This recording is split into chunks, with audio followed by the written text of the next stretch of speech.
so next shelf. So Man of War, this is not the best horse book ever, but the best horse books ever, King of the Wind and Seabiscuit. They always reference Man of War, and I'm like, who is this horse?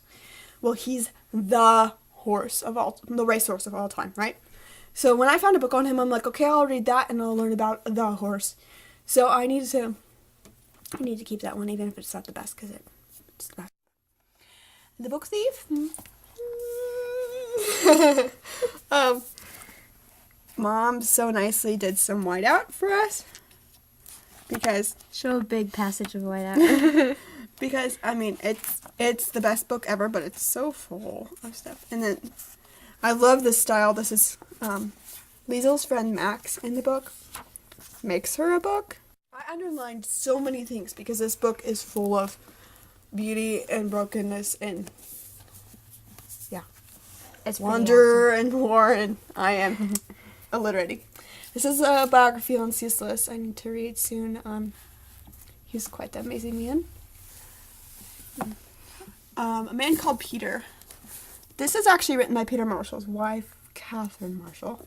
And it's a biography, but it's not one of those awful, boring ones. It's told like a story. This guy is amazing. He loved the Lord so much. And I'm like, yeah, I need to own that. It's very, very inspiring. Along Came a Dog is... I didn't like this when I was little because I didn't understand it. The writing style is kind of different because it's actually translated from another language. So that's why it's a little stilted.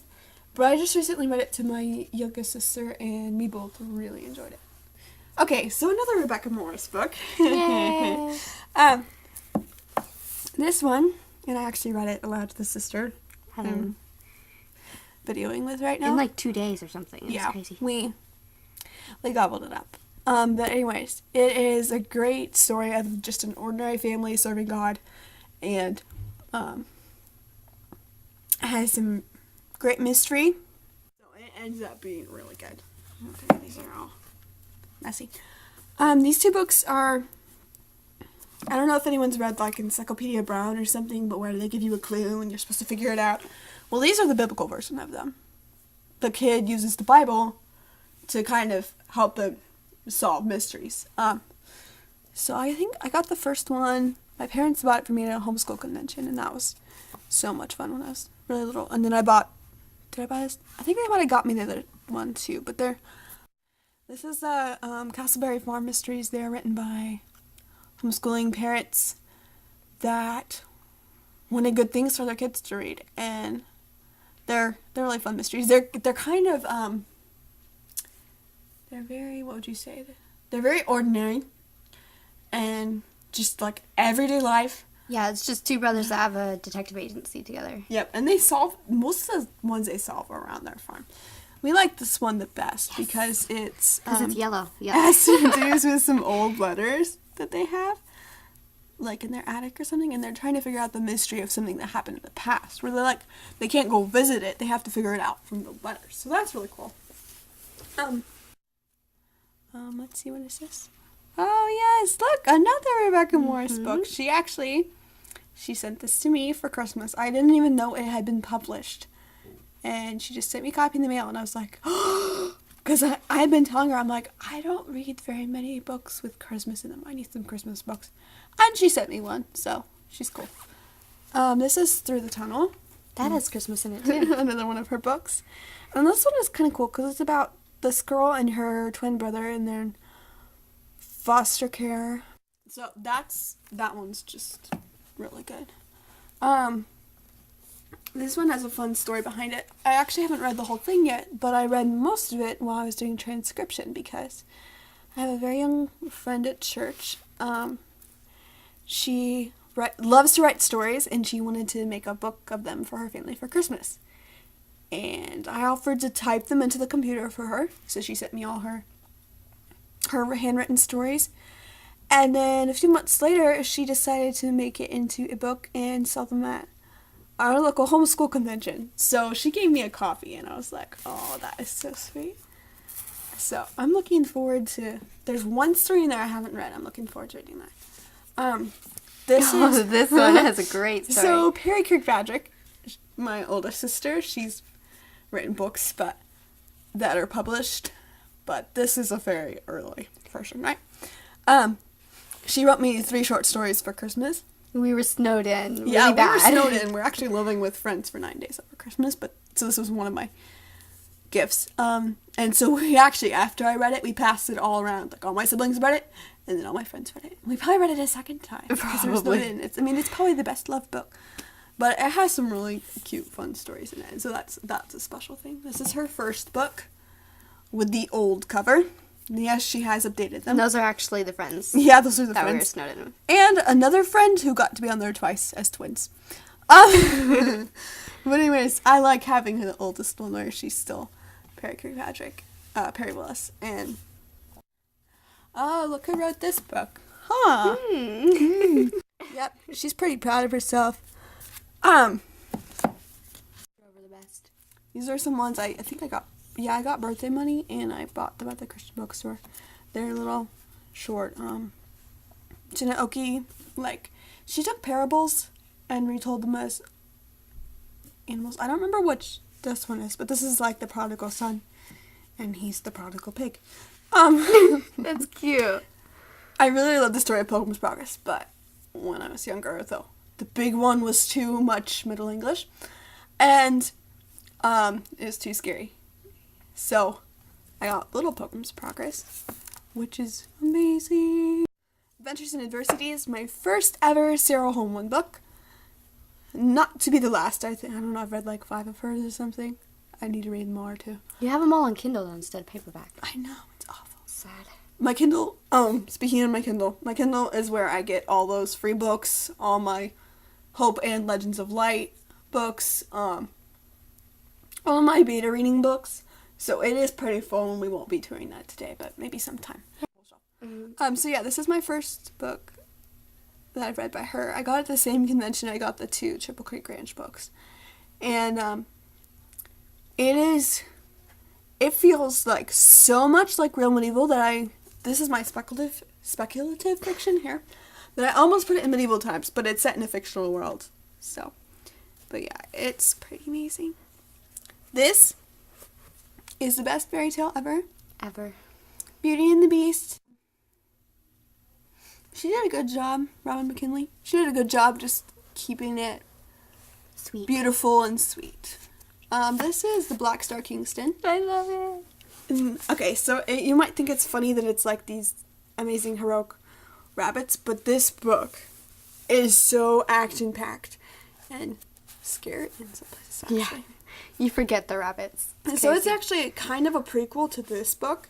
Like the book, these rabbits, they talk about those ones in the Black Star Kingston as their heroes from a long time ago. The Green Ember is one of the best books ever. Like I said, it's action-packed. I mean, so you think sword fighting is cool. Well, how about when you can hop like 3 feet into the air and you're sword fighting a really scary wolf. With one eye. But it's got some of the great things that C.S. Lewis talks about, and it's got that same heart of an old book. I just got the second book, Ember Falls. I know, horrible title. I have not read it yet. I'm a little scared because I hear it's very sad and very good. Whoa, So- the illustrator made the rabbits look scared. Mm-hmm.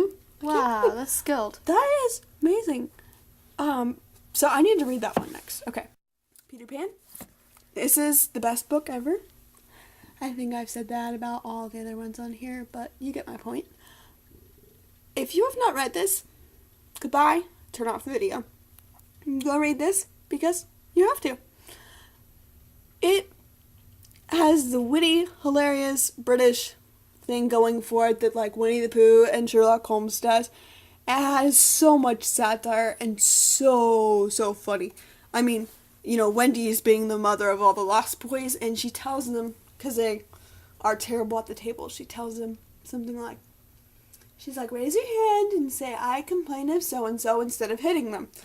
So there's this one meal detailed where they're like, I complain of so-and-so for complaining. And it's just hilarious. It's like Life with Little Boys. This is the City of Ember series. minus the third book, The Prophet of Yonwood, because it didn't was a even go. prequel and it was just weird. You can read it if you want to, but skip it. So City of Ember, these are dystopian sort of, except for it's almost like a steampunk world. Like if you look at the light bulb on the front, it's really, but so they have that sort of technology, but even that's deteriorating, and the author does such a good job of making you feel the rust and the mold and hunger, and you get my point. So this is the sequel to that, and this is the fourth book. The fourth book's the best. No, the first book's the best. And then the fourth book. This is The Martian, and that was one of my favorite movies of last year, actually, but I was able to watch it on a filter before the filter went out of business. Because it is an R-rated movie for language, and so this is one of the other books I got from the library reading program, and when I got it, I knew that it was gonna be an R-rated book because of language. So my mom took the white out to it for me because I asked her to. Very sweet that way.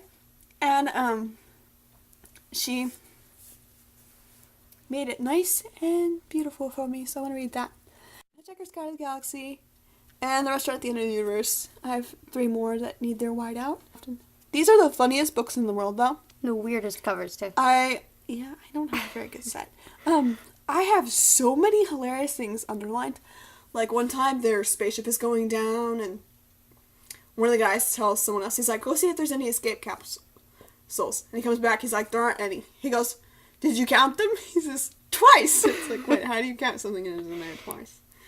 So that's my whole bookshelf right now. I'll show you a couple from my vault, so to speak. This book is the first book I ever published. Do you see my name right there? Aww.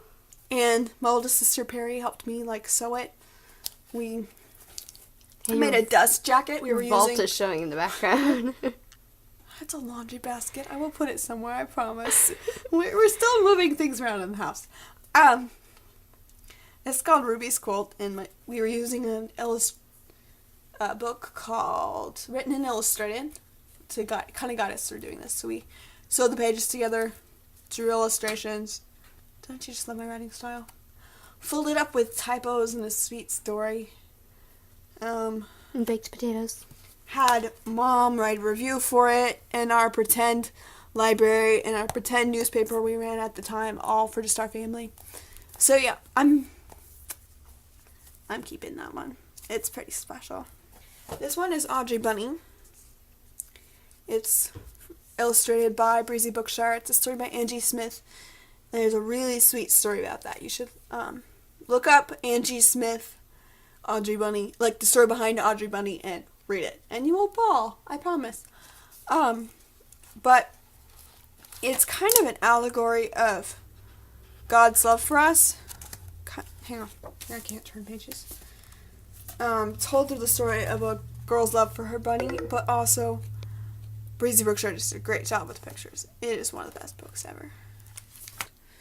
And that's about it for my bookshelf. I have a few others I will show you on my desk in just a second. This is my pig. Does he have a name? He doesn't have a name yet. He needs one. He's a paperweight. I brought him home from Hobby Lobby because he needed to come home. He's smiling. This is my NIV Bible. It's got prayer devotionals in it. This is Sir Knight of the Splendid Way, and I actually have a really good audio drama of it. It's basically like the medieval Pilgrim's Progress, and except I don't know, it's cooler in some ways. Way cool. And I love it. It's one of my favorite lamplighters. These are actually all my lamplighters right here. This is a Lost Clue, and at first it feels almost like it's going to be one of those, the same Victorian story again, where there's a foundling and they're the heir to somewhere and they get all this money and their life is easy all of a sudden. Except not. Sort of, but not. So it's really good, and there's a mystery, which is good too. Mm-hmm. This is actually by the lady who wrote Stepping Heavenward and Aunt Jane's Hero. It's called Comfortable Troubles, and it's about an older girl who spends most of her life taking care of her family, actually, because her parents both die, and she ends up being the one to take care of them all. So it's actually a pretty sweet story.